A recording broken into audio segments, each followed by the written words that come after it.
Fumble a bag, now I will not fumble a bag. Fumble a bag, now I will not fumble a bag. Act like you know how this goes.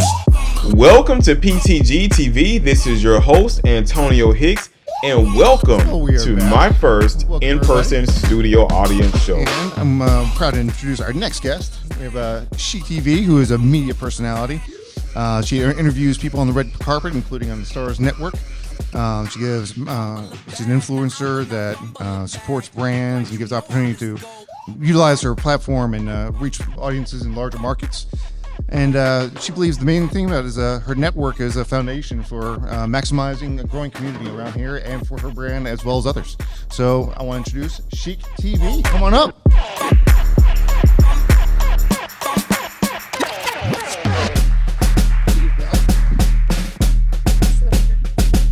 Sorry, that's a southern in me. You can't walk on the stage without me helping you up. Now, Kenneth was good, but, not for Miss Sheek. Is it on? Oh, okay. Yes. Thank you for having me. Welcome on to the show. So, tell us a little bit about yourself, Miss Sheek. Because I met Miss Sheek at Country Bumpkin a while ago. And of course, she's coming out of Boston and had to get on her because she was saying some stuff about Atlanta people. Oh, yeah, Atlanta people. Welcome. But I love Atlanta, though. I really do love Atlanta. I've been here 2 years, so it's going into my third now. And I've been doing media for a while, but like when you break it down, what parts of media and entertainment and all of that, it's a lot. So I was a makeup artist. I am a makeup artist, but I've been a makeup artist for like 12 years, and I'm a licensed esthetician. I've been licensed for about 4 years now. And, doing media, like I've always done media because I'm always creating content, but actually doing the red carpet hostings, I've been doing that for about 1.5 years now, because when I first came, I wasn't doing that. So you come from out of Boston. What were you doing in Boston before you came here? Oh, I was working my 9 to 5. Well, yeah, I was working my 9 to 5, but I had moved like kind of during the pandemic. So I was working remote at the time. I had a salon space in Brighton, so I would be doing facials and stuff in there. And I also did freelance makeup as well throughout the Boston area, putting on different events and things like that. So yeah, That's awesome. So were you born and raised in Boston? Yeah. Or just like in Boston proper, or was like outside of Boston? Boston. I'm Okay. Boston. Okay. I'm like, they say I'm the Bobby Brown Boston, but I also have the Mark Wahlberg Boston because I went to his Boys and Girls Club. So yeah. You got the accent, yes. It's still lingering, yeah. It's still there. So what drove you to leave Boston, come on down south to Atlanta? So, honestly, like, I feel like the pandemic put a strain on a lot of us, like, as far as just the creators, especially. Like, I know I have friends who are fine with their 9 to 5 jobs, but me, I'm like, okay, what's next? Like, Boston, it's like, what are we doing? Like, okay, you can go to the club, but how many clubs are you going to keep going to? Right. And I would have like parties like every summer or every holiday, just like even Super Bowl, we would have a party. So I was like really like just trying to keep that sense of, okay, I'm doing something, but it's like, it only goes so far. So I'm like, all right, I'm about to move. And I was already going through some things with like my roommates. So I was like, if I'm going to move anywhere, I might as well move somewhere where I can actually build myself. I'm not going to be paying $2,000 in rent just to be sitting in the house. So And just kind of spinning your wheels in Boston. It's like, Yeah. all right, I did the same thing, then same thing, start and do it over again. yeah. All right, well, what made you choose Atlanta, though, out of curiosity? I mean, just you could have gone to New York, could have gone anywhere. What made Atlanta kind of come to the forefront and make your last choice? Well, always in New York, because New York is only 4 hours away from Boston. So I always go to New York, but it's like New York is cool, but transportation-wise, like you can't drive in New York. No. Like there's no parking in New York. I got like $100 ticket one time because I parked in New York. Like, and then people take the trains everywhere, which is fine, but it's like their subway system's just like, it's good. Their subway system's easy, but it's just dirty. intense, right? Yeah, Nah. it's real intense. I got lost twice. Yeah, the first, like, after you go so many times, you get used to it, but no. And I have family out here, so, like, for Thanksgiving, we would come down here. So my grandmother's father's side, where we get, like, the Sneeds, so her father's brother's side lives here, and we'll come down for Thanksgiving. So these are like her first cousins, and I always wanted to come down here for school, but like my grandparents raised me, and they're like, state school, okay, that's affordable, you know. And my aunt went to Hampton for like, I think a year or 2 years, and that was expensive, being that she was out of state. So it was just like, no, you're gonna go to the state school. And so when I had the opportunity to actually move here, I was like, okay, I'm gonna go to Atlanta. This is where it's at. I would have did Cali, but like Cali's a lot too, and I didn't want to take on that right away. So That's just very aggressive. I mean, that's Yes.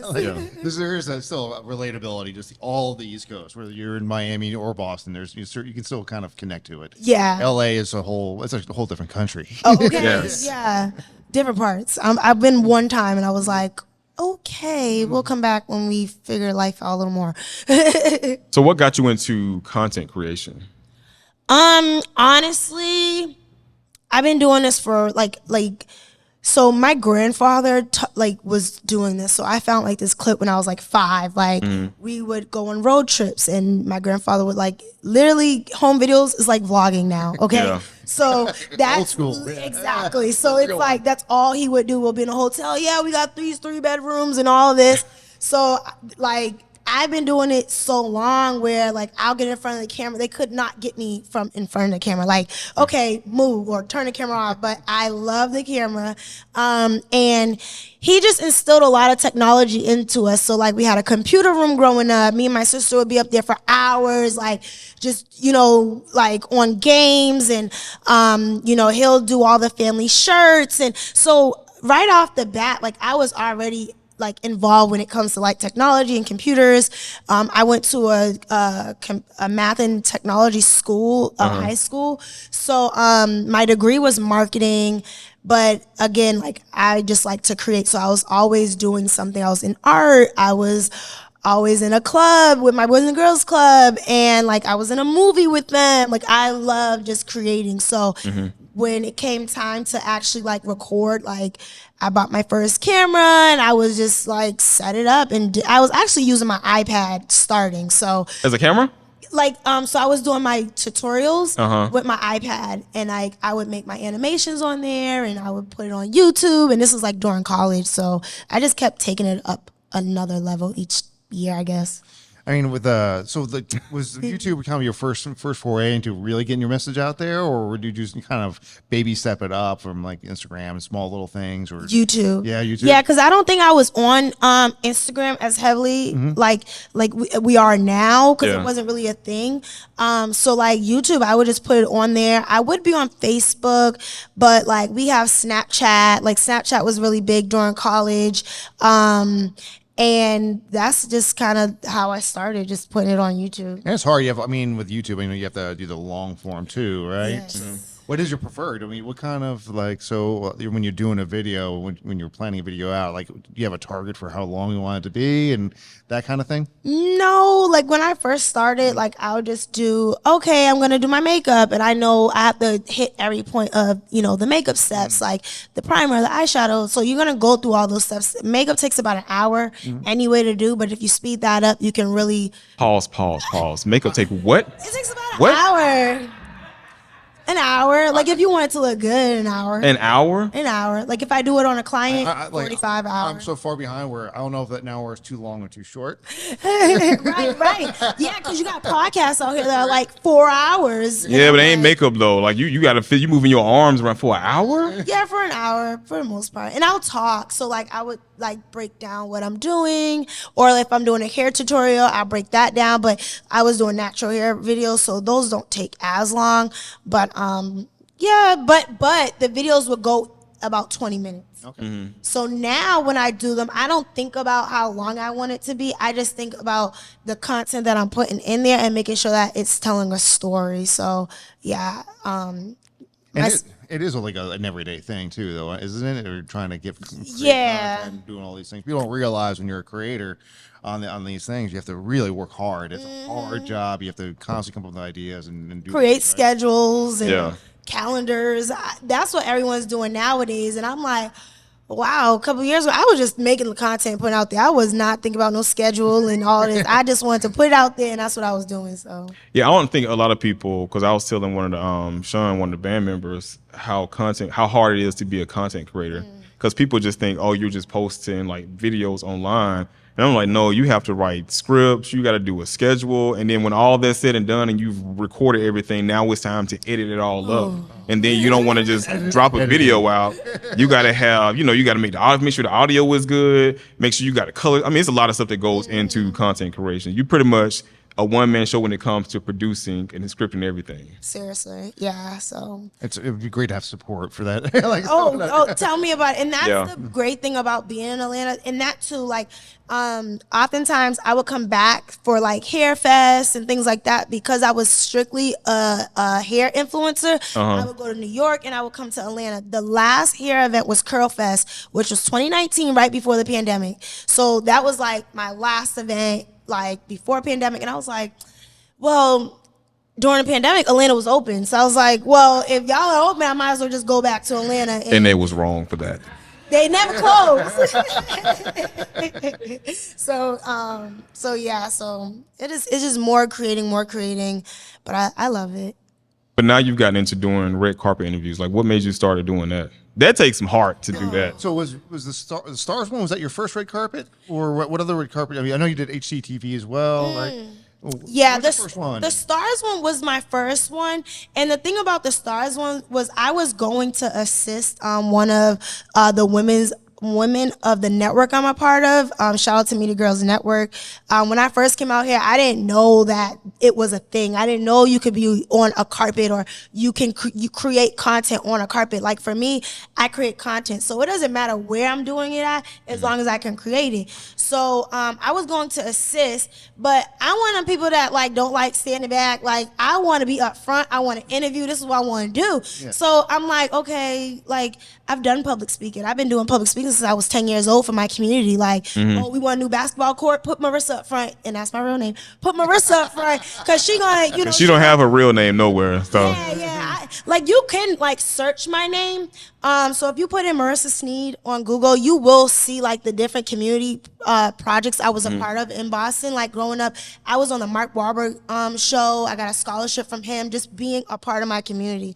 So like, I don't know. I just was like, and that too, building a community out here. So there was a guy, he was just doing photography, and he's like, "Hey, Sheek, you wanna do some interviews?" I said, "You want me to do interviews?" He's like, "Yeah, you wanna do interviews?" I was like, "Yeah, I wanna do interviews." So I ran over there. I had my friend Ozone. He does videography out here, and we just went over there and started. And honestly, he just got clips of me, but I would have my camera. And I recently just sold my camera because I'm getting a new one. But I have my pink camera with me, and I'm doing the interviews like this with my pink camera. I got Snoop Dogg, 50 Cent Wave. I got different people from the BMF, Catch Dolls. She announced her pregnancy that day, and I had seen them earlier at a private one-on-ones, so that like press run, so that was pretty cool. But once I did that, I was like, oh, this is me. I'm doing this, and I just kept going with it.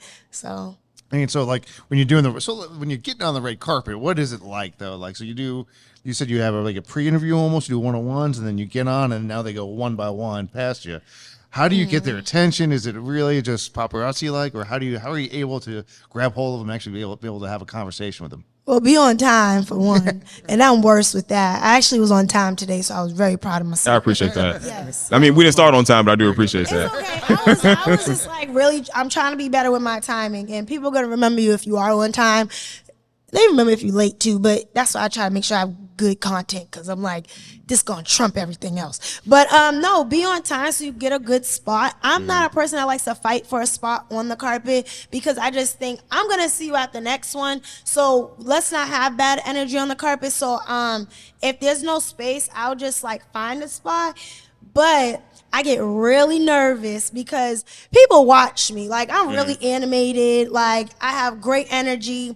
And you might have some people that get on the carpet and they do the whole, hey, you guys, we are here. No, I'm like, I'm giving it real. I'm just really amping up the talent too. So, like, it's amazing once I start getting into it, but at first I'm like kind of staring like, all right, you ready? You gonna go? They be like my cameraman be like, you ready? You ready? I'm ready. I think I'm ready. You sure? I am. Okay, let's go. So it's like a turn on and turn off because I be nervous, but it's always a great feeling after because everyone's like, you did so great. I'm like, I literally blacked out through the whole thing. I just was going. So You sound like a linebacker right now. That's awesome though. Like so you're able to like at least engage, and it seems like you're. It's not just the traditional article, the article or interview. You're trying to have like some fun. Yeah, right. I call myself the party before the party. That's why I call myself Media Carpet's Queen, because this is a carpet right now. Like we're gonna have fun. It's gonna look amazing. I could literally. Like listening parties, if there's no space for me on the carpet, I will be in the corner doing my interviews. Like I am the carpet in my mind. Like I know I'm the carpet. So it's just a party. Let's have fun with it. You know, you got a bunch of media here. Everybody wants to be serious. Content should be fun. So Absolutely. Yeah, that's how I look at it. So now you going to doing like the red carpet interviews. Now you transition over into like the podcast space too, right? Yeah, so and not so much podcast, but I'm gonna have a show. So very live audience like yours. Very inspiring. I love today, just to let you know that. And like I just want to be able to bring more creators together. When I first started thinking of the show, I was just thinking kind of me in a sense. Not even of me, but I was just like, okay, this is the type of people I want to interview, and then. So many people I know want more opportunities, and there's nothing but opportunities out here. So me creating a show, having 3-4 people that I see on the carpet all the time come to the show, that's gonna help them and that's gonna help me, because sometimes the opportunities out here aren't given to everybody. Like they might go to the same people. You see someone new, like they'll try to go to them, and then it's also like, you know, a lot of these times it's not paid. So it's like, you know, I want to create something where people can get paid for what they're doing and, you know, really believe in what they're doing. You know, I had a lot of camera people out here who've been out here for a really long time, like, don't give up. Like, just kept telling me, keep going. There's a lot of people we see that come out here and they do it and then they disappear and we don't know what happens. And I'm like, oh, really? Well, I don't think I'm leaving. So, yeah. Yeah, people get frustrated. I mean, the same thing, like we learned from Kevin on Stage, like he was talking about like podcasts. And he was like, if you're doing any form of content creation, once you get to, you'll know how serious you are if you get to like 100 episodes. Oh, wow. Once you get to 100 episodes, that's when you know you're pretty much locked in and that's what you have passion for. But a lot of people don't even make it to 50. I didn't even realize that, because I think about my YouTube channel when you said that. I'm like, oh, I have over 100 videos on my YouTube channel. Yeah. So, and I don't pay attention. I just like create them and drop them, make them, drop them. And yeah. I never counted. I mean, even when he said I didn't count, because I'm like, this is what I wanted to do. I'm so used to, I never used to talk because I'm a nerd. And so when I first was doing and getting in corporate and stuff, I was a quiet person. Oh, really? But it wasn't until I got into like leadership and then went through my leadership development class to where I figured I got a mouth and people need to hear my mouth. Okay. Yeah. Yeah. And I got a loud mouth. Yeah. Look, you can't tell right now, but I bet. Oh, the people in this room, they know. Well, we all have daughters, and myself included. I know, like, you know, just kind of what you're saying, like, it's about expressing yourself, right? So I know, like, even the three of us have different personalities, but we have a love of just expressing yourself and trying to figure out and make connections and tell all the other people's stories. Yeah, that's the big thing. I just tend to express myself a little bit loudly, though. I mean, but that's me. Like, I did a live the other day with 2 women from the Shade Room. One was named China Lovelace, and another. I saw your post with it, yeah. Seen it, and LaJanae. But like, one of LaJanae was just saying like, I'm loud. I'm from the South. Like, she's from Mississippi. Like, she was just saying like, she's out there. And for me, I have a lot of confidence, but. Again, I get nervous, but it's also like I get nervous because I know I am loud and I know I can steal the show sometimes. So I like sometimes don't want people looking at me like, look at this loud girl, what's she doing now? but the girl was just like, walk into that. Like, I would literally get in trouble for being so talkative. I would be the girl like arguing with the kid in class because I'm answering. Hey, I got a question.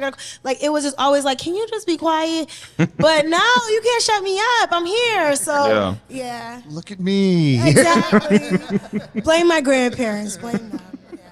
But I'm not. That's the only way you're gonna be seen, right? You got to speak up. Yeah. Yeah. So if you don't speak up, it's like a closed mouth don't get fed. Yeah, I hear that so. Oh my god! And now I really have to kind of take that in consideration because being a freelance, creator, you have to find those opportunities, and you're not gonna sit and wait for someone to be like, okay, we're gonna get. And everybody, like, you got different networks out here, and there's a lot of media out here. So a lot of people will sit back and just wait till something comes to them, and I'm like, no, I'm gonna show people why I moved here. Yeah, so that's why. That's the perfect attitude, though. That's the one thing in life, regardless of just being a creator or anything. You're like, all right, well, I'll just sit here, and someone will ask me to do something. Yeah, no. That's never going to happen. No. You have to go out there and do it. Yeah, you got to be aggressive about all that you do, especially when it comes to content creation. Yeah. Oh, yeah. Yeah, especially when, we're all artists. And you have to do it. You have to go out there and get it. And even like these red carpets, it's like, you have to find them. Like, yeah, it's a bunch of them, but that's why I say your network is really important when it comes to building your foundation, because there may be like one person, that has all the information about what's happening, but they're not going to give you everything. Okay, well, I'll take a little bit from there. And then I met someone else. They're going to call me and invite me somewhere, or this network has something for me. So I'm creating my own network so that I'm always in the loop of what's happening, whether I want to go out tonight. Like last night, I could have went out, but I was like, nope, I got to get up early for the show tomorrow. So I'm never not missing something because it's always something happening, but it's also the support behind it because it's people that want you to actually be there. So I tell people all the time, network. If you don't want to network, you should never move to Atlanta. Like that's how you're gonna build like your platform and what you're doing and your support. So what's been your experience being here? We had this conversation briefly. Coming to Atlanta. What's your experience in Atlanta? So just out of curiosity, right. you're talking about between Boston and Atlanta. Is that correct? That's kind of Yeah. Let's clarify this. This is a guy from Jersey. I know that. I know what he's asking. Because I got beef with Jersey too. I really do love Atlanta. Like when I go home, the first year I was here, I would go home like every 3 months because I was just like missing home, and I'm like, oh, I don't want to miss nothing. But then I go home, I'm like, I'm not missing nothing. Why did I come back home? I spent $300 on a ticket. I could have put that towards a bill. And there's bills out here. That's the thing. I got family bills. Huh? Family? Home?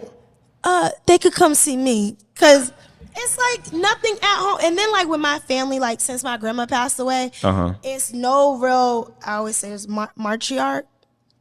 Yeah. There's like I would do it because like that's how she raised me. So I would get everybody together. We're gonna do things. Get at my grandma's house. We cooking this, we cooking that. Someone's birthday. We have like I would do that, but I'm young. I don't have kids. Like I'm single. I am going to move on with my life. So when I left, it was kind of like no one's doing nothing. Like my aunt's here, my mom's there, my sister's there, my other sister's over there. So it's like when I come home, it's hard to go visit everybody. So it's like y'all could just come see me and stay in my apartment because like what? I don't want to. And then it's like there's no events. There's parties. So when I first moved here, I thought I was going to be a party promoter because I linked up with some people from Boston. I'm like, I don't know no one. Let me meet I know the people from Boston. They were doing clubs out here, and I would always help promote their clubs in Boston. Like, it's Friday, y'all. Let's go to Savoy. Let's go here or whatever. And that was cool. So, but then I'm like, I can't stay up till 5 a.m. Like, Atlanta don't go to sleep. And I'm like, I got work because I was still working 9 to 5 when I moved here. I'm like, oh, I can't do this. Like, and I thought, well, maybe I could meet females in the club and do their makeup for them. But again, Atlanta's so oversaturated with makeup artists. It's like, not for nothing, it's a whole different ballgame when it comes to makeup. You have the really dramatic, I'm really natural. So like the type of people that want that type of makeup, I'm not gonna find that in the club. So I'm like, okay, but I did find one of my best friends out here. He does photography and he'll be going to this event, and I'm like, okay, I'll come help you. I'll hold the light for him and I'll vlog the nights and stuff. But it wasn't until Mo Quick from, I think it's 94.5. The stations are different, but our gym at 94.5 is like you all's gym at 94.5 out here, but it's something else. Streets is something. It's 10. It's something. I forget the station. But she's a big media radio personality, and she see me holding the camera, and she was like, "Girl, you need to be in front of the camera, not behind the camera." And I was like, "You right." Oh yeah. Yeah, that's what I'm doing. And I can't. Boston would never touch what Atlanta's doing, like at all. That's it. I mean, so like, all right, well, there's a couple things. First off, I definitely empathize with your story with your family. I'm the same way. Single guy, then like, you know, mom and dad, like, are you coming up? Like, what are we doing? Same thing we did last year. Like, yay. Family. I was the single dude. Like, and like, all right, well, it's all of us coming to you, or just you. It's just you and you. So just like, you have to come to us. Like, you're the only one. Like, oh God. So I have definitely empathize with that story. But like, as far as the differences you mentioned, like that's it's such a there is a different market with Boston to Atlanta. So what is the difference there for like you mentioned touched on it a little bit. Everybody wants to work. I want to work too. Like, don't get me wrong. Like I said, I've had like 5. My uncle be like, "What, you a flight attendant now?" Because I have like 50 jobs. Like my aunt would, my aunt's like, "Are you Jamaican or something?" Because you know how they say Jamaica's got a million jobs. But I'm like I just like to stay active. Like I played a lot of sports. But Boston is very much like 9 to 5. You have your different events, meetups after work, you know, really family oriented. Like a lot of my friends have kids. Yeah, right. I'm like, Sorry, family. Yeah, like I love my goddaughter and my godson, stuff like that. But I'm like, I'm not trying to have no kids right now. I'm trying to live my life. I was in school and in education. It's really big with education. Like I went to an exam school, so you got to take a test to get into that school. So that was from 7th grade to 12th grade. And then I went to UMass Dartmouth, and I got a degree in marketing, minor in English communications, journalism, and operations management. I did the whole 4 years of school. I worked while I was in school. Every weekend I would get on the bus and come home. That's not living. Like, it's not living. And even now, like me taking that step to leave, I have friends like calling me like, "Hey, I'm going to DC at the end of May. Hey, I'm moving to Houston." Like now they kind of see like there's so much more than just paying bills. Like that's cool, but like. But you still got to pay bills. I mean, you got to pay bills, but at least I can have fun with it. Like I'm not paying like. There's people that pay what I pay in their apartments. It's like, okay, you don't really get much for your apartment or the neighborhood you're in. Like I live on, you know, close to like, what is it, Atlantic Station's down the road. You got the Beltline. You got, what else? And we got Seaport and stuff. But again, the events for me is it. Like, I'm good. I'm good with the No, I'm not knocking it at all because I mean that's one thing. But of course, I'm older than you, and I've been working for a long time. It's you know our generation. We're so used to working so hard, but we don't understand what it means to really enjoy life. Like for us, we had to wait till we retired to enjoy life. Until a lot of us, That was drilled in my head. My dad. Just, yeah.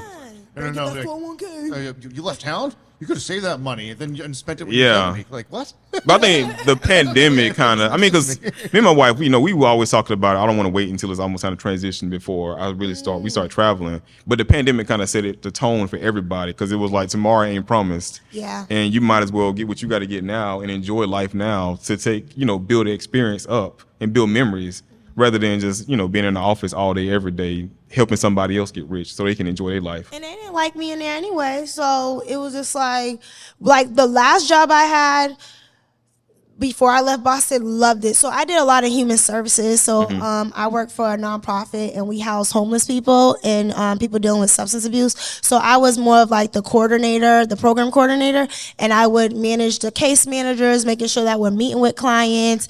The job that I had out here was with Georgia, it was like autism center, so we would enroll different children into autism programs, getting them BAs and things like that to get them services. So I was always involved in that because my grandma was a case manager. So I come from a family of substance abuse and things like that. So I always wanted to like fix the system. Like I want to fix the system with this, but then it's like you're one person. You can't fix the system completely, but you could show people that there's more to life. So I kind of like went from that to that because I was like, I'm not sitting at a desk all day. Like, You want to run for office? huh? You want to run for office? Do I want to run for office? Yeah. No. That is correct. I'll go on the carpet and interview whoever's doing it, which I have. Like I've interviewed some politicians out here when they were running. I do the mayor of Forest Park's makeup. Like, so, you know, I'm really much involved still, but I just want to do it my way. Nah, I don't manage. So it sounds like the comparing like the Boston. I want to ask you that. Like it sounds like Boston has the structured. Every day is just a list of things of tasks. Yeah. Right, and then the events are like, all right, there is an event on Fridays at 7:00. Yeah. And that's it. And it just sounds like I didn't realize this that Atlanta is just a little more dynamic. I Yeah. guess, right. So events aren't necessarily super structured that it's only at this time, this day. There's all kinds of events at all different times. Is that kind of the difference? Yeah. It's difference, especially what you're talking about as far as what you like. Yeah, and the healthcare. I would say that's one thing. I love Boston healthcare. You cannot beat it. I was getting free healthcare in Boston, dental, vision, medical. that? Okay, what is that? Yeah, we don't have that here. Listen, at all, and No. I had to learn the hard way. Like I tell people all the time, like, you know, I talk about the dating scene a lot because I'm like, I have to schedule 3 months just to get seen by a doctor. So I can only imagine what's happening out here. And, you know, even with healthcare, like, you know, unless you're planning a family, you can't get regular doctor's visits. And that's crazy. So you are going to come out of pocket for a lot of things when it comes to just that part of things. But other than the medical, because like you see, I love my teeth. Okay, that's one thing. I love my teeth. So that's just really hard. And that's another reason why I was going home so often to go to my doctor's visits and stuff. I'm like, I'm not playing around. I'm gonna get my So teeth you cleaned. flew home to go to the dentist? Yeah. I would do that. Yeah, sure will.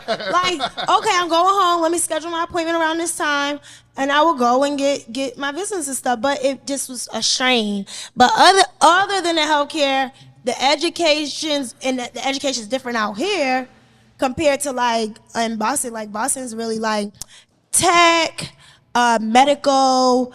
Stuff like that in Boston. Out here, you have a lot of media, like any mass comm, just all of that out here, and I love that because I'm like, that's what I wanted, but I could not get that in Boston. So it has its pros and cons, but I take Atlanta. I take Atlanta any day. I do. Is Atlanta a little more multicultural? I get that impression. Strange enough, like it isn't. Okay. No. Because I Oh yeah, unless I'm saying. from Boston. There's a little more. It's really it is more multicultural, but I get what is that thing called? Culture shock. I get culture shock when I go home now. Because I don't see as many black people when I go home. Like when I go home, I'm like In Boston? in Boston. Okay. Yeah, but where I'm Breaking from, news. right? But where I'm from though, like it is like no. Everyone says that like, are there black people in Boston? I'm like, yeah, but where I'm from, like Dorchester, Roxbury, Mattapan, that's where you're gonna see black people. But it's like when I get off the plane, I'm like, oh snap. But when I get off the plane here, I'm like, oh snap. Like it. Black people, black people, black people. You know, maybe Asian here, maybe Indian here, white people, of course. You know, but I mean, they dominate the state. And they dominate. I mean, I'd be really from the jump. They dominate the state. So. But I mean, you know, we are in. I mean, we have the largest airport in the world. Oh yeah, By a lot. Yeah. but like Logan Airport's pretty big, but it's still like Nobody beats Hartsfield. Hartsfield literally yeah, is no, the largest airport yeah. in the world. By a it's lot. huge. Yeah. Yeah. But I mean, I can understand that. Like what you're talking about, that's what I meant. It feels like, and from the outsider perspective, that Boston's a little more monochromatic. Yeah. I'll put it that way. No, seriously. No, it is. And that's kind of why I meant like Atlanta has a little has a little more colors around. You know? Yeah. And you get more support. Like you have a lot of Caribbeans too in Boston, or different in different groups like the Hispanics and stuff like that. So when it comes to support, it can be a little challenging. I was doing like makeup classes and stuff like that, and my network was of people like I went to school with, I went to college with. So those ladies will always support what I would do. But like outside of that, people aren't really supporting. Like I have people now reaching out like, hey, I got this podcast, watch it. Where was you at when I was in Boston? Because y'all was looking at me crazy when I was doing stuff. So now to see like, and I was on a podcast in Boston too before I came here. So I was doing a lot of different things, but the support out here is definitely unmatched. Like I see you all in this room. If you're having something, I know I'm gonna support or I'm gonna see it again, and that's just how it is. Boston, they see your stuff. They okay. Oh wow, okay. Whatever. I don't know. I mean, yes, to a degree, because you still have some people. Some people. Yeah, they'll like your stuff, but they won't like necessarily share it. Because I voice my. I'm a very vocal person out there. I've already said that. I'll be honest about a lot of stuff. So people will. So the issue I have when it comes to like people supporting you online, like you can have a strong connection online, but you only like of the 2,000 or 3,000 or 15,000 people you following you, you may have 1% of that, 2% of that, they might actually share and keep like resharing your stuff and support it. Everybody else is there to watch. Yeah, to watch, but that's okay. We want the watchers. You bringing up. I like lurkers. Right. You listen. When they say how many people you reached, hello, they were watching, so I reached them too. You know, so I don't mind it, but like. It's like, but out here though, like I posted Black Business Ball. I'm doing it in like 2 weeks, and this girl I met maybe twice. And honestly, I could meet someone and they'd be like, "Hey, Sheek," and I'd be like, "Hey, I don't even know who you are." Like I don't remember.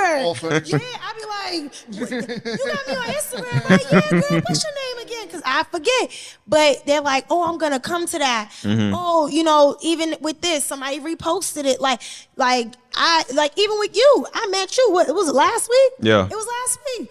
Hey, I got a show. Can you come on? Yeah, I'm gonna come on.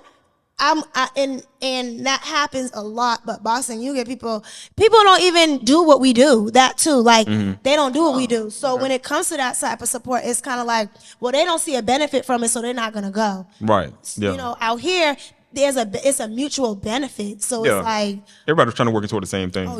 Oh yeah, and Atlanta's just big for that. That is just it sounds simple. We'll just show up. Yeah. Someone's doing something. Okay, we'll be there. Yeah. Just go. Now you can't be at everything, granted. Yeah. But Well, that's the things like be honest behind it too. Like don't say you're gonna be there and you're just not gonna be there. And some things I don't go to, I will repost it, and I'll reach out. Like last week, I had to do something, and I couldn't go to this one event. I reached out to the girl. Hey, thanks for inviting me. Just want to continue to see your growth. Like I will still just let people know I'm watching what you're doing and I support what you're doing. Because even just hearing that, there are times I be like I tell people, last year was the roughest year of my life when it comes to what I'm doing and just, being out here, not by myself because I have family, but technically by myself. So I learned a lot during that. So it's just one of those things where it's like you just want to make sure that you have a good foundation. But either way, like people just repost. The repost goes a long way. I do not. Yeah, you got to do that. Because even if you can't make it to something, like just reshare it. Yeah. And then if it's something they're selling, then just patronize them too. Because shout out to our best friend Yolanda up in here with Conversations with Cameron in her book. Yeah. You can find it on Amazon. Let's go. See, and it's that easy. It's that easy. So. That's it. I mean, it's about like, comment, subscribe, right? There's a reason why they say that, like, because that really does help. Like, you don't have to pull out $1 and write a check. Just like no, because I never understood button twice. I never understood it because I'm like, you don't have to show up for everything because everybody's got something going on. Everybody works. Somebody, you might have kids at home too, and you just exhausted from sitting out in this Atlanta traffic. But the least that you could do is like reshare something. Because the person that you're following might not follow 100 or 200 or 300 people that you follow, and they might show up.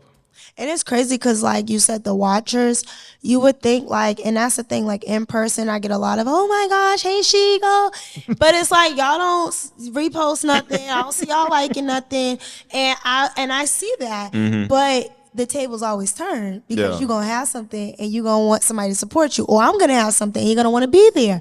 Because what I say too, like even the cameramen I've worked with, they've gained so many opportunities from just recording me. Oh, hey, y'all work really great together, but I do it because there's more opportunities for everybody. Like, Right. I tell them all the time, if you got something, I'll come and record. I was doing recording before I was in front of a mic. So it's opportunity for us to create. So That just, don't be a dick. that part, Right? Yeah. I can only imagine, right? let's make it happen. That's the thing. Also, you have to have a good personality. You have to be, when you're being supportive of each other, that's what counts. Right? That's the main thing. Be pure. So that's awesome what you're doing. And so what's your next steps? What you thinking about next? Well, the show, of course, because just the show in general, I feel like is just an opportunity again for a lot of people that people hit me up to this day. Like I'll say I need a cameraman. I have 50 people reach out and I'm like, oh my gosh, I'm overwhelmed because I'm like, what am I supposed to do with all these people? So it'll allow me to kind of help people too. And then just really continue to do what I'm doing, but add a better scale each time. So at first I'm recording my own videos and I'm editing my own videos. Okay, now I have my other cameraman, he's helping record, but no one's editing. Okay, I meet somebody else, they know how to edit. It's just to make it better each time. I want to be big. I know I'm going to be big. So it's just it's not a race. It's not a race for me. I enjoy the journey very much. So again, last year it was a struggle, but when I look back, I'm like, that struggle really set the tone for me now, where I could look back and be like, okay, I know what I need to do now, or I know what I'm not gonna do now, and just keep going. I still do makeup, I still do facials, and the media stuff is just I want to keep showing people you can do this. There are girls, guys, there's people out here that want to be on a carpet, they don't know how. No, again, you make a carpet. I went down to Essence Fest and snuck into the dome and we seen Nicki Minaj. Awesome. Yeah, it was a whole thing. The guy's like, where's your ticket? So we had one ticket. This is my story for y'all. We had one ticket and it was 4 of us. And I was going down there to work for Spotify for the weekend, but we didn't have access to none of the events and stuff. But the guy that gave us a ticket, he was a makeup artist for Coco Jones. So he gave it, and I just dropped the Coco Jones video. Y'all go watch that. That's a little funny story time too. Plug. Yes. But yeah, so pretty much he gave us one ticket, but he gave us 2 tickets, one of them worked. So me and the girl, we scanned the one ticket and we got in. So I'm like, all right, bet, we inside. Then my other 2 friends, they went through the building somehow. Now we was trying to do it the right way and say, hey, we got credentials, this is what we do in Atlanta. They like, if you're not on the list, sorry. We're like, okay. So they go some way, right? They go some way in the dome. I have no cell phone service. And this is how I know it was meant to be. So we get up there. And we get to a spot. I had just seen AJ from 106 in Park, interview him real quick, and then we was like, all right, let's go try to get downstairs where they in front of the stage. So the lady's like, do you have your ticket? I'm like, oh no, it's on my camera bag in my seat. And she's like, because I have my camera. She's like, oh, okay, cool. So we're down there. Now we're down there. Nas is performing. I'm like, yeah. Props. And I'm telling my friend, keep your wrist low. Keep your wrist low. You don't, so they don't look at our wrist they don't got no wristband. So we're sitting in the back and we look over and we see our 2 friends, because he loved Nicki Minaj, run into the stage, past us. We get up, follow him. Now we in front of the stage. Yeah, so by the time Nicki came on, we was right in front. I got great content. I got our hotel sponsored. Literally, we're driving down there. We're reaching out to hotels to get sponsored for the week. Got that sponsored. We're working for Spotify for 2 days. One of the nights we got to go to the actual event Spotify was hosting. So I met Issa Rae. I told her, I said, listen, I love you. I'm working. I can't really talk to you right now, but I'm working. I love you. She's like, girl, I love you too. I said, okay. But it was it was just different things that was happening. Jacquees was out here a lot. He was there. I was like, you remember me? He's like, yeah. And I was like, so it's just keep building the network. But that's a little story. But when I interviewed the ladies, it was like it's a difference between confidence and audacity. I have the audacity to go to the next level. I don't care. You gonna kick me out? That's cool because I'm be at the next event. Like it don't matter to me. Like you gonna remember my name, so It's not a felony. Yeah, like oh, you kicked me out your event, whatever. Like yeah, but my video's gonna get 1 million views or whatever. I don't got 1 million views yet, but we gonna talk in existence. But when it do, I'm getting paid from that content, so it doesn't matter. Like I'm gonna keep showing up and I'm gonna just keep doing what I'm doing. That's awesome. So what's the show going to be about?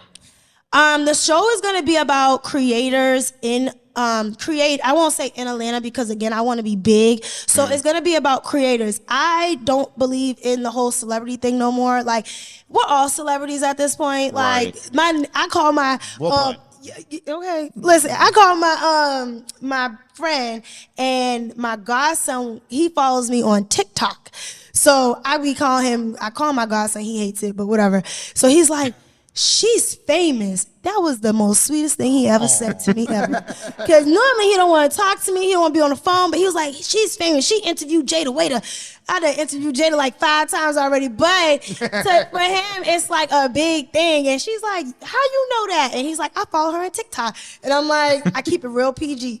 So it's just going to be about creators. Like, I just feel like without what we're doing, the celebrity wouldn't be where they are now. Right. And those are, and now you have influencers that are celebrities. So I don't look at it as celebrities. So I'm bringing people on the show that are influencers, creators, music, whoever, whatever you're doing to put yourself to the next step or to put someone else to the next step. That's what I want to bring on. It's like an ode to Wendy Williams with a little Oprah with a little Carisha. Okay. Cause I'm going to give it all. But, I just want it to be like, you know, one of those shows that people are able to really relate to and have fun with. Don't spill tea like Wendy Williams. Don't do that. No, but no, ode to her in the sense of like knowing. So the show's called The Beat because I'm always on beat with what's happening. At first it was more makeup based because beat makeup, but being that I brought in so many more creators, I'm like, that makes it make sense for us to be on beat with everything that's happening. And the people that I'm bringing on are very much on beat with different things happening. We have someone that travels, like she'll be talking about, she goes to like Tokyo and all these other places. I'm like, how are you going there? And she's not a celebrity. She got 1,000 followers, but she going sponsorship Tokyo and where else? She Trinidad. I got another person. He's an advocate for health out here. And you know, I don't really, me and her's from Boston, but he's from Atlanta. And then we have another person, he's from New York. He'll be on the show. So it's just going to have different dynamics so that anybody can relate to what's happening. But no messiness like Wendy. It's just more so because Wendy was so, when I watch her shows now, because I never really watched Wendy Williams like that. Like my grandma would, and I'll peek in and I'll watch a few shows if my favorite celebrities going to be on there. And when I watch the show now, because I watch Wendy, I watch Oprah, all these, you know, TV personalities before me, I'm like, Wendy was so involved with, like, you know, she talking about Leonardo DiCaprio and, you know, the new show that came out here. So it's not just about black people. I want my show to be really diverse so that anybody can relate. So that's what I mean, like, giving her flowers, but no messiness because I think everybody should be seeing a really great light. I'm all positive energy. I agree with that. And no, that's awesome. Also, because you know we all, I don't care who you are, we all have had our rough days. Yeah, yeah. Right? Yeah. So why make that the highlight of anybody? Okay. And so and the beat it makes more sense too because it's not as restrictive, right? Exactly. Like you were saying, you don't even want to beat Atlanta, beat anybody. Yeah. Right? Anybody that's creative and wants to come on and be positive and show positivity. Yes. That's awesome. So I look forward to it. So, like, what are your final thoughts? And how? Before we do that, like, you talk about sponsorship. How do people go about being aggressive about getting sponsored? Oh, so, and that's the thing too. Like, so in Boston, I was doing makeup classes, and my first makeup class was at like the DoubleTree Hotel. and even negotiating, I was like, I first negotiated the price of the room I was gonna get. We had a full breakfast bar, mimosas, like I had a projector, I had invited some girls to do makeup too. So I would reach out, like my first sponsor was Talia Wajid. I'm actually gonna be at the Natural World Hair Show, hosting their men's den. This will be my third event with them, but they were my first sponsor when I was in Boston. And that's just emailing. Instagram was a thing, so it wasn't a big thing, so it's easy to get in contact with them. I'm sending them an email about what I'm doing, how many people is expected to be there. Here's some pictures from the previous event or previous things I've done, and just reaching out to people that make sense for what you're doing, your niche. I'm in hair, so why not have a bunch of goodie bags with hair products in it? I even went to the mall and went to Macy's and went to Sephora. I used to work at Sephora too at the time I did the makeup classes. So I would make like 100 bags of mini perfume samples and drop that in the bag. You got a little Dior, you got a little Chanel. You know, it's you just gotta put yourself in. You gotta put yourself out there. Like you can't be afraid of a no. I could get 10 no's, but shoot, I might get one yes, and that one yes might just help pay for this whole thing. So you just gotta really do it. I have a hard time, especially now, because I'm so busy, but I can't forget what I've done prior to get to where I'm now. So I'm like, always got to go back to what I was doing and, commenting on the posts so people see what you're doing. So when you reach out, it's an easy yes. Like, oh, I see what you're doing. The product, these people make money. So why not reach out and get it? Right. Yeah. That makes sense. Kind of dovetails what he said, at the beginning, top of the show, or, once you have 100 episodes, like, all right, you call up Chanel, like, I have 100 episodes. Yeah. Right. Like, yeah, I'm serious about this. If you have that foundation, that's a good first step, and then just be aggressive. Right? For sure. So what's the final thought that you can give to everybody who wants to get into content creation or doing hair and makeup and stuff? Figure out, like, I would write a list of things that you like to do down. Because before I even started, I was like in high school, I played basketball, and like definitely like with the struggle of like confidence. Like I definitely struggle with confidence because my grandma gave me a perm. You struggle with confidence? Oh, he's right. So I think it was fake struggle. Does she struggle with confidence? It was like a fake struggle, but like it was just like I was insecure about my hair because it had fell out from a perm, so it was really short, and I would get bullied a lot. And for me, like I just kind of escaped into doing different activities. So I always played a sport like basketball, soccer, whatever. And by high school, I was like, I'm not, like in my school that I went to, because it was an exam school and everybody was equal versus a public school. It was a public school, but it wasn't like the normal public school with all these different communities and different people. It was like we all were on the same level. So I wasn't worried about that too much. By the time I got in high school, I cut my hair off. And the first thing I was like, I don't want like a little boy. So let me learn how to do some makeup, at least my eyebrows, because they were like, they're not thin, but they were light. So I learned how to do makeup, but I was working at Nike Town, and everybody would be like, you do really good makeup. Nike Town shut down. So because I was doing really good with makeup, I was like, why not just go apply to Sephora? And I started as a cashier, and then because like I'm as a cashier, they have the skincare world, and I have eczema, so I would get involved with the skincare. And then you have the makeup world.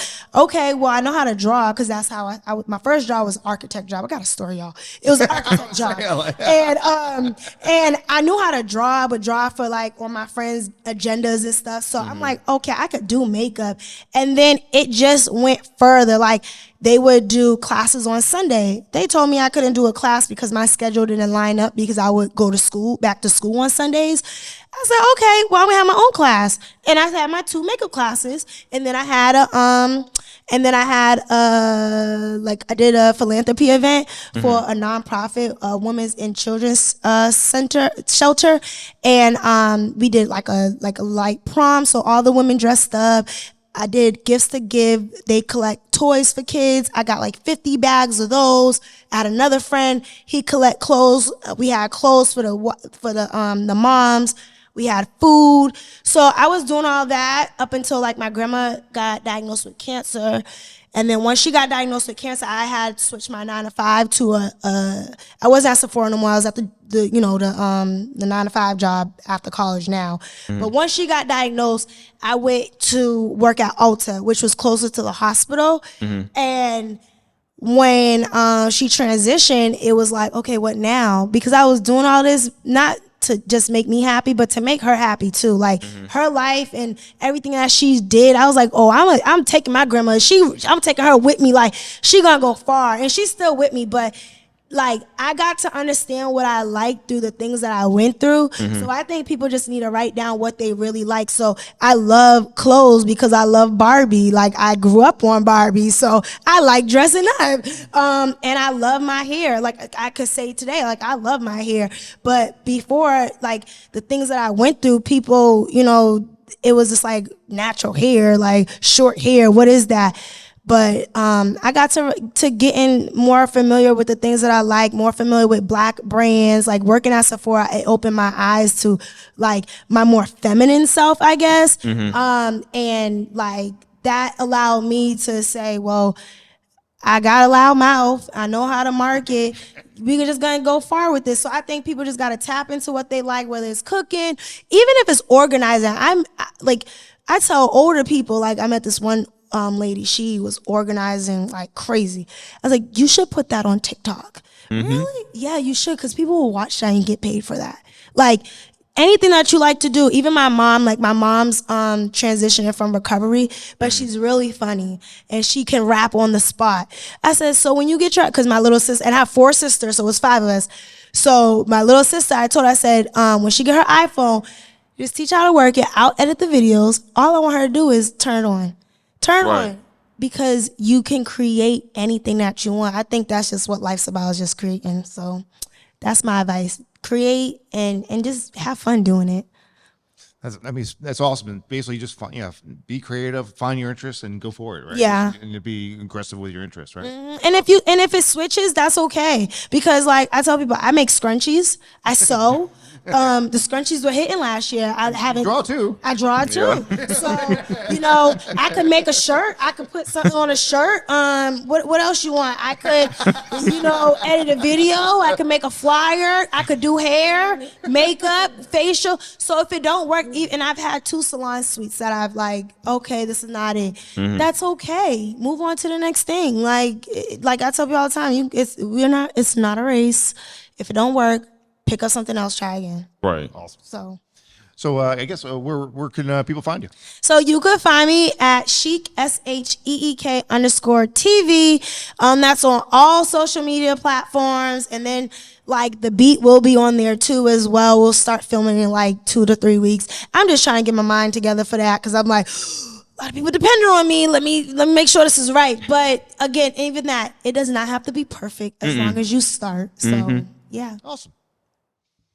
Final thoughts? Man, it's a phenomenal story. I like the idea of, I can relate from going from up north to down south, and so I just love the idea of anyone being energetic and pursuing something. So when you pursue something like you're doing, it's about being, like you said, just be energetic, find it, and go for it. Yeah. And I appreciate both the guests. I appreciate you coming on too, especially being last minute. No, seriously. Yeah, thank you. Because I mean, it told a story that I like to tell. Like, even though everybody's successful in their own way, especially with Kenneth, you work hard towards something, eventually get to where you want to go. So thank you again, and I look forward to your show coming out and everything that you have going for you. And I'll be there to support you just as well. Thank you. So, and for me, y'all keep driving and keep pushing ahead, because like even with this, I say, no matter where you are, just continue pushing towards it. And once you get to the 100 episodes, you know how dedicated you are. So thank y'all again. Thank y'all for showing up. Love you all. Peace out. Guys, thank you so much. You were awesome.